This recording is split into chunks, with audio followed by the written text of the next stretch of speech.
welcome back to the Three Borrachos Show. Three Borrachos Show. We only bring meters on this one. Life's too short to drink that beer. Cheers to that.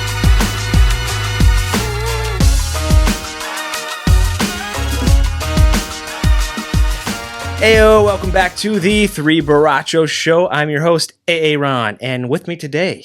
What's up, y'all? It's your buddy Mike. What's up, gangsters? Gabalicious. All right, continuing our hop series today. But first, what's in your glass? We're going to go with the mic first. Yeah, so today I've got one from Root and Branch. This one's Do We Live in a Society of Spectacle? It's 8% double IPA, multi-oat wheat beer it's dry hopped with Citra. So super delicious. It's everything you would expect out of Root and Branch, that creamy mouthfeel, really incredibly smooth. And it's 439 across 5.5 thousand ratings. And this one was canned on the 26th of August, so not too far out. This dude's a professional. He's got his dates of the can and everything. So I'm rocking Foggiest Window from my faves at Monkish out of Torrance, California. Old John Wick there walking with the blown up school bus. Love it. So we're talking 8.1 ABV, 4.5 rating, over 5,000 reviews, triple dry hopped, double imperial with Citra, Nelson. Help me out, guys. What is it? Nelson's Salvin. Nelson Salvin, yeah. There we go. And Galaxy hops. So straight juice bomb. And it's one of my first. Yeah. We drank this 2 years ago at Church Key before Snallygaster. Maybe they have it again this year. Hopefully. On tap. We can have a reunion. I'm holding out for some other, I think, special ones that we're going to see. I think there's going to be a lot of collabs. We'll talk about that later. But yeah. Okay. All right. Of course, got some Fidens, right? Weird. Triple Orchid is what I'm bringing today. 10%er. This is an all Nelson bomb, and it is so good. So sweet. 4.6 over 2,200 ratings. It speaks for itself. Like, it's so freaking good. I can't even. I'm the Nelson guy. Like, in the group, like, it is my fave. I can't believe Aaron has a Fidens beer that has Nelson in it. Weird. No way. Get out. But I mean, let's talk about these ratings real quick, like real briefly. Like, that's some fire ratings for that many people. Like, if it's in the fours, in the thousands, it's a really good beer. Yeah, absolutely. If it's above 4 or 5. 4, 5, like, that's unbelievable. Yeah. So nothing but bangers. Bangers. That's right. All right, Mike, what do we got today? All right, so let's kick this off, and let's just go straight to the share. All right, so I wanted to bring something to the table, and we don't get these guys a whole lot, but I wanted to bring this one. And so this one is Carente from Borrachos. And if you know anything about Borrachos, you follow them and all, you can already see the can art is absolutely everything that you would think about for Borrachos, right? And so if you look at it, and I apologize for the reflection of the lights as best you can, I guess you can see it. But so this is a triple dry hopped, triple IPA, hopped with Citra and Eclipse. And you may think to yourself, all right, well, Eclipse, well, hold on to that thought. We'll come back to that one, right? So this is 452 across 327 ratings.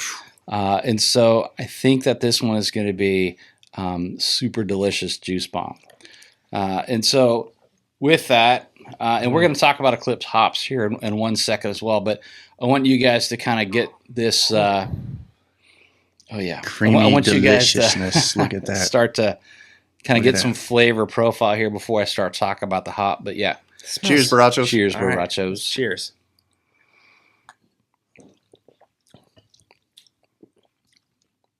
Yep. Okay. There it is. Wow. Yeah. Super delicious. All right. So before we go to the hop, let's talk about the beer. So Carente, this is the Italian, Spanish, Portuguese version of Charon. All right. And so Charon was in Greek mythology, and this guy was the ferryman. So he would transport souls from the deceased through the underworld. Okay, and so everyone had to pay it, and of course this was you had to pay your toll. And so when you hear of Greek mythology and you talk about ferrying souls, you're talking about crossing the river Styx, Anacarin, the two rivers down there. And so basically it takes you to the afterlife. Okay. Now, how you got there was, again, you had to pay the ferryman. And so think back to the movies you've seen or the stories you've heard before of when people die and they have a funeral, they have coins or what were called obols that were placed on their eyes or even in their mouth, right? Yeah. And so that was to pay the ferryman to get them across the rivers and into the afterlife. So that's how this one comes from. Getting dangerous with trivia knowledge while you're listening to the three Borrachos. Making sense though. That makes sense now. It's kind of what you expect out of Borrachos. They have a little bit of a darker, more goth type of aspect to a lot of their beers. They have, and they're fantastic beers. They just put a kind of a different spin on it than kind of what you would expect there. So, and I think it's awesome that their can art matches the badass can art matches the badass beer in the can. Like it's well thought out, right? And it's very nice. So, question: what happens if you don't pay the ferryman? Right? So according to Greek mythology here, if you one didn't have a version of a funeral, or two didn't have obols to pay the ferryman, you were to walk the banks of the river Styx for 100 years while a determination of your fate was made. So. Poor people, I guess you're kind of, you're fucked. So, but anyway, so that's that. And so, like we said, it's hopped with Citra, and a new hop to us is called Eclipse. Okay. Right. And so it's called Eclipse or HP016. Yep. And the HPA stands for Hop Products Australia. Yeah. So it is a proprietary hop. All the beers that we've been drinking have Galaxy and Citra and Moteca and Rocco. But only Hop Products Australia makes this hop. Okay. So it's kind of crazy. So it was initially, cross-pollinated kind of came into fruition in 2004. Okay. And what they did was they took high alpha, and we talked about this last episode, right?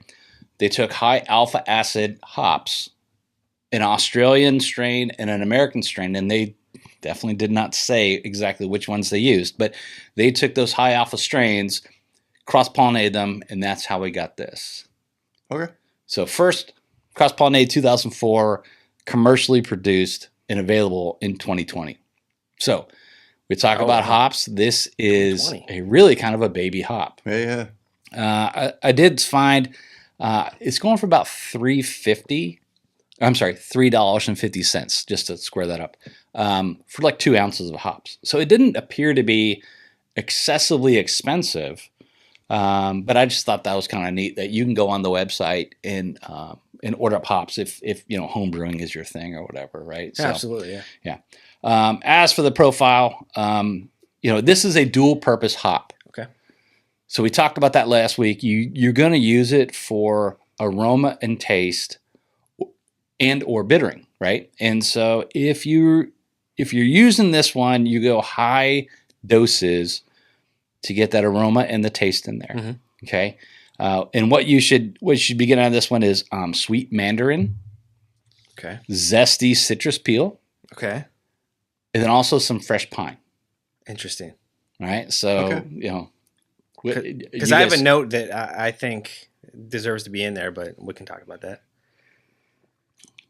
Yeah. I mean, I think the fresh pine I get, because I think the mature pine would be something that's very, very robust, right? I think this one's got a very fresh pine flavor, but it's very minimal. It's not, and it's on the back half of the taste, I think.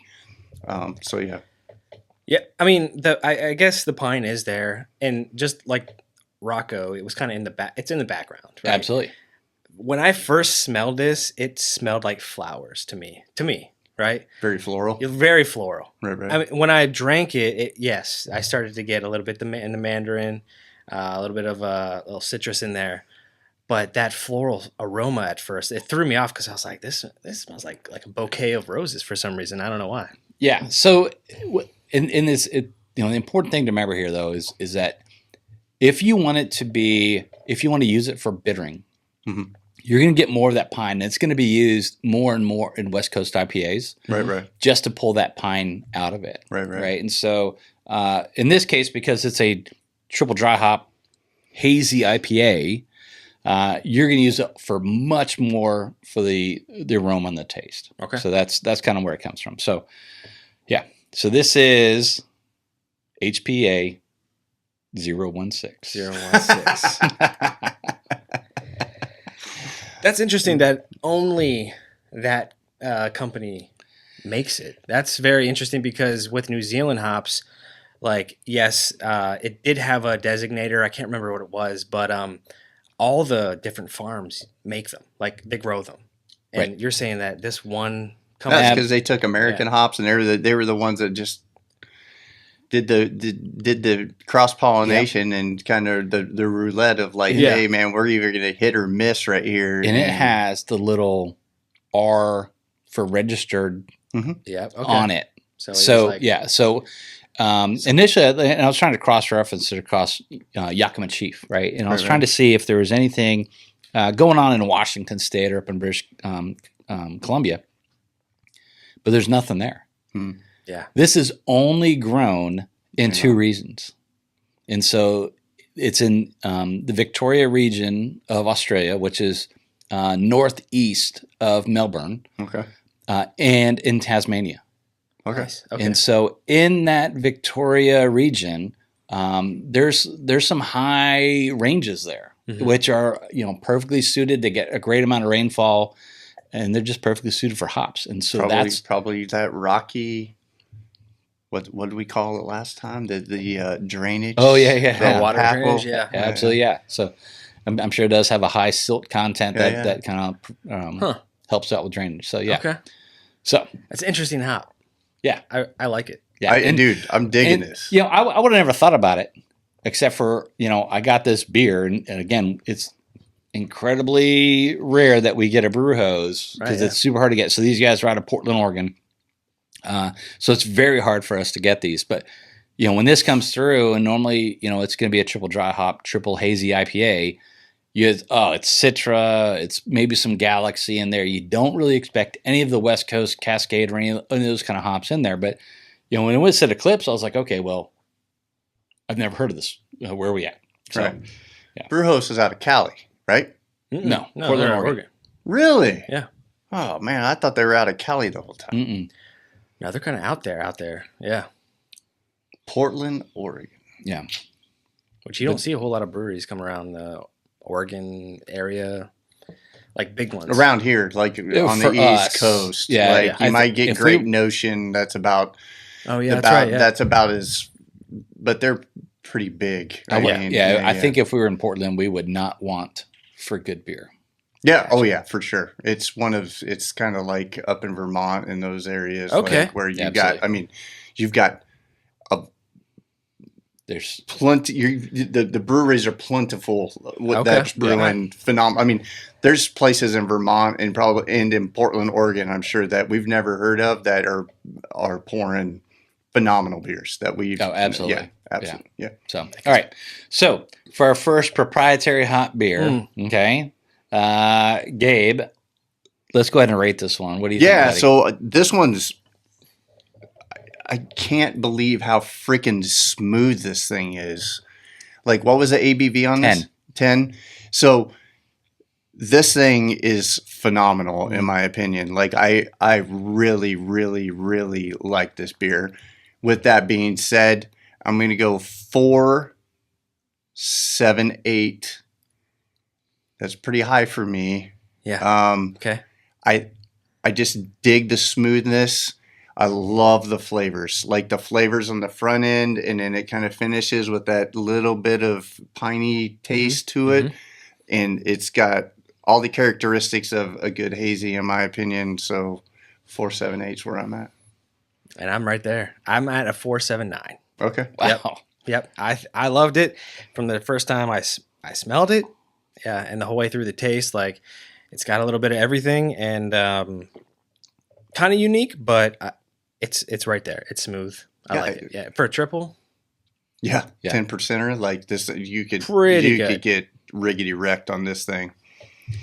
So I think I agree with all of you. That 452 global rating seems low to me. Yeah, absolutely. 100%. And I think there's some great flavors here. I do think, like kind of we like discussed briefly here, I think that the Citra is more powerful than the Eclipse, right? So I'm not so sure that I get that. I mean, there's plenty of zest in there, right? Mm-hmm. But, I was really, hoping to get some of this Mandarin. Well, I mean, there's some Mandarin, I guess, but I think it gets overpowered by what I think is orange, right? Or citrus. Yeah, right? and I mean, I think it's on the back end of like all the flavors from this particular hop, I think are on the back end of the taste. It's not a flavor forward type hop. It's on the back end. I mean, maybe? so it's a fruit forward hop. Okay. Same thing as like Citra or whatever, right? So maybe it's just I'm picking the wrong characteristics. But just again, piggybacking everything you guys say, it is incredibly smooth. The ABV is well hidden. There's no burn to this. No. So hate to be a one upper. Let's just go ahead. 4.8. Okay. So this is I think the nose is spectacular. The body of this is delicious. Super lucky to have this and be able to share it. So let's just say this. I think you could pick an Eclipse out of this beer better than you could pick Rocco out of the deep fried beer from last week, right? Like, man, yeah. And I got something like, so how does the Karen translate? You know what I mean? Like the Karen, like in today's modern day, like I think it's pretty today's fun. modern day. When you said Karen, I was like, oh, the person that takes souls to the afterlife, and it's like the Karen at freaking Walmart. Like, what? I want to speak to the soul of the manager. The manager, please, right now.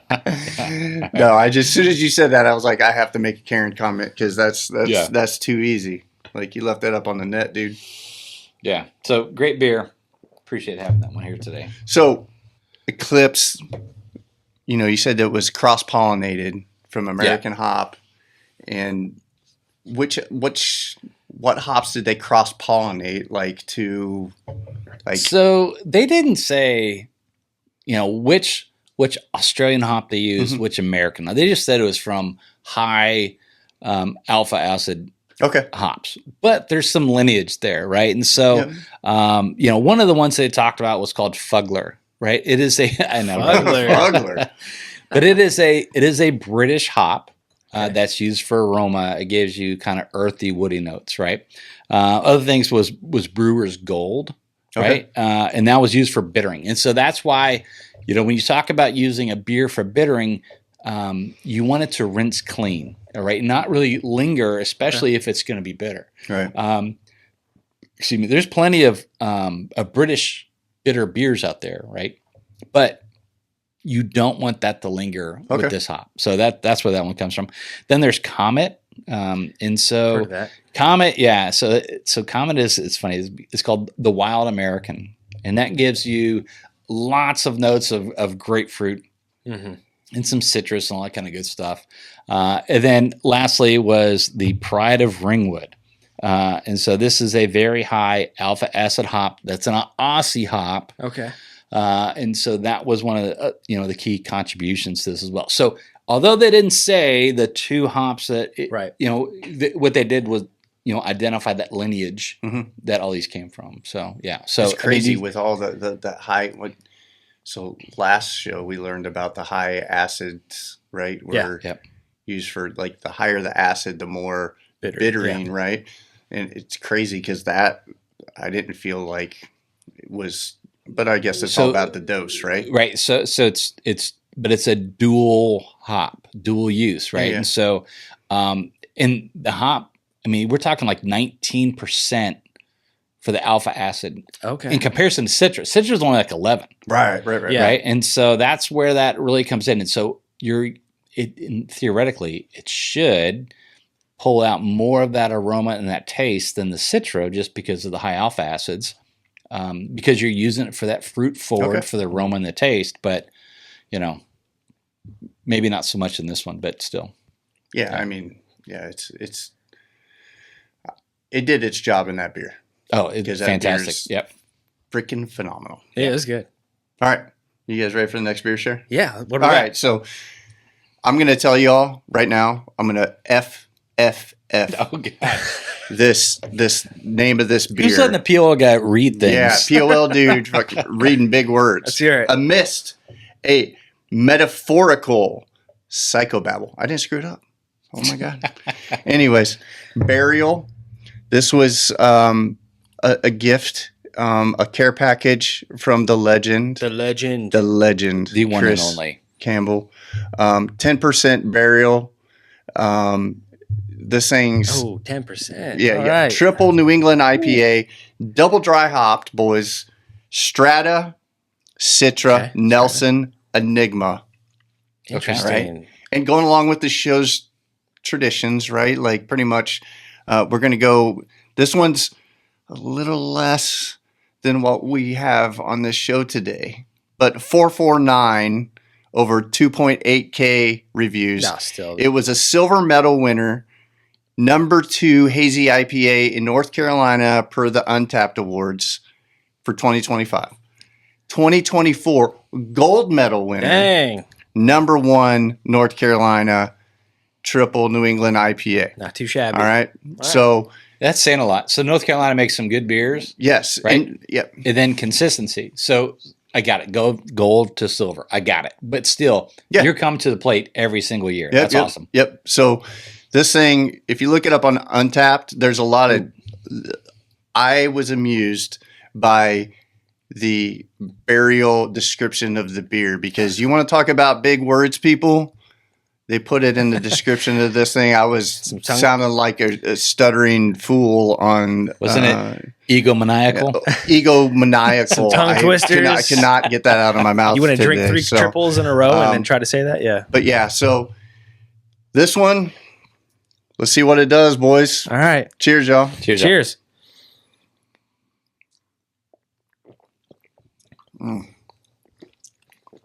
Oh yeah. So this one's supposed to have some candy, some candied sugars. Very, very.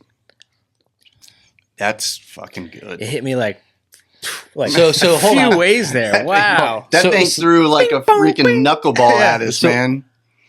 This starts with an incredible nose. Yeah. That first drink hits you with a whole bunch of flavors. You said candied, and it's there. Yeah. Right? But it's not oversweet, I don't think. I don't think so either. Like you can taste the sweetness. And I was concerned when I read the description of the beer. Sure. Because when you hear candied, sometimes when you read that in a beer description, it's like, man, I'm going to be eating freaking rock candy. Like it's going to be sugar. But this is fucking good. Holy cow, this one's amazing. Yeah, it's good. So you mentioned Strata first. So in these Double dry hopped with Strata. Yeah. Oh, it's double. Okay. Yeah. Like when you read the back of a label on a food, so the first thing has the most in it usually, right? In a recipe or whatever. Is it the same way? I don't know. I don't know. Yeah, I don't know this either. Is Strata the most like that? The mostest? The mostest hop. That sounds like homework. Yeah, I don't know.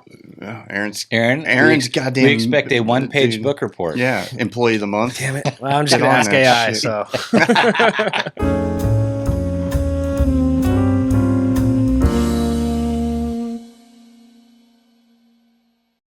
To be fair, like, thanks, Chris, for sending this, because you were right with, we haven't reviewed any burials, and they're right. They're just out south of us here in Virginia. Yeah. So when we were talking about this before the show, this is the first time I've had this brewery. Right. I know that we've had collabs or whatever, right? Mm-hmm. But I was surprised that this is the first time. But this is incredible. Yeah, it is freaking good.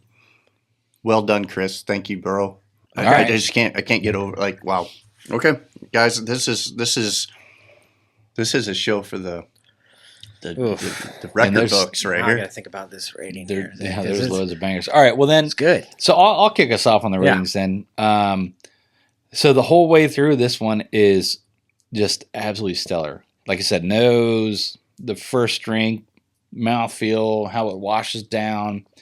I do think there's a little bit of a residual flavor on your palate, but I think that's a good thing. Yeah, I got like a little bit of peach, like peach ring. You know what peach ring candy? Yeah. There's definitely some candiedness to it, but I think there's some peach. I think there's some mango in there. Yeah. Like, there's Pineapple. a lot of citrus. Yeah. So, and it's 10%. Don't forget. Yeah, So let's mark that. Again, that 10% is hidden, just like the other one. Yeah. So, but and this sounds a little bit crazy. I actually think this one's better than the Borrachos.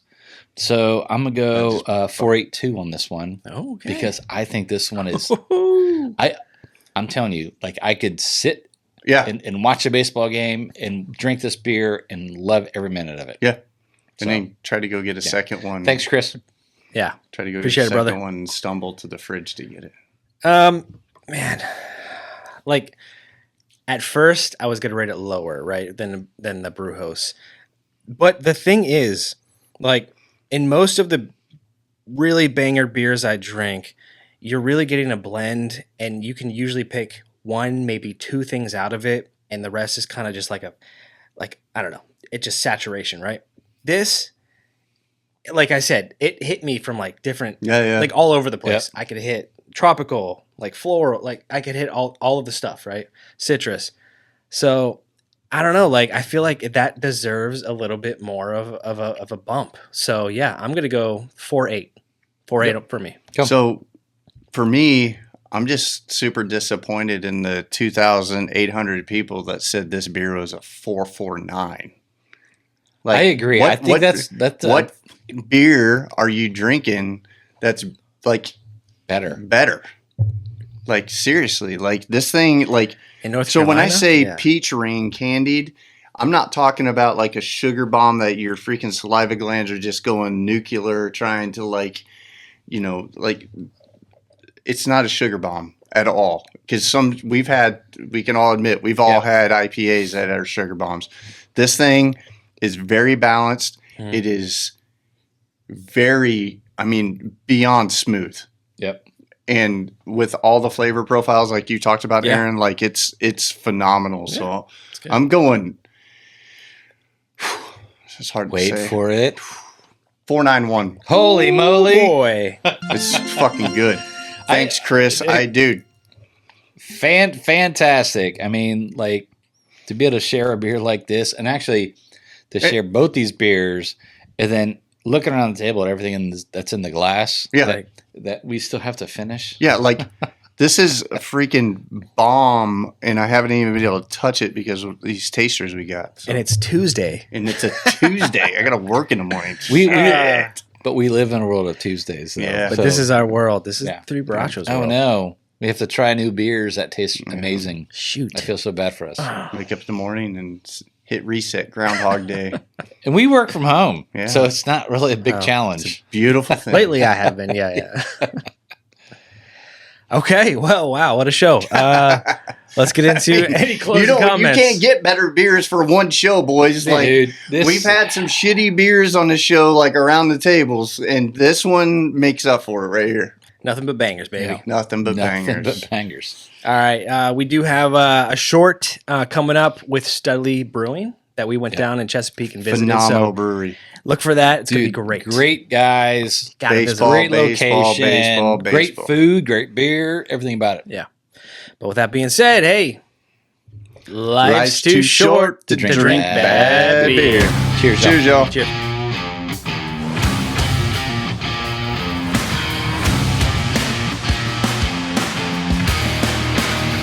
I didn't realize it looks like John Wick on this bitch. Here, let me look a little closer. Gabe turns into a meme. Oh, it's going in the credits already. Oh yeah, it's on record. God. There was in that can too. Metaphorical. I'm gonna fuck this up. A metaphoric. Don't even do it. I'll be honest. I don't have any really closing comments, so Anyone else? Climates? Climates. I mean, I've never seen an Amish man naked, but his face is always pale.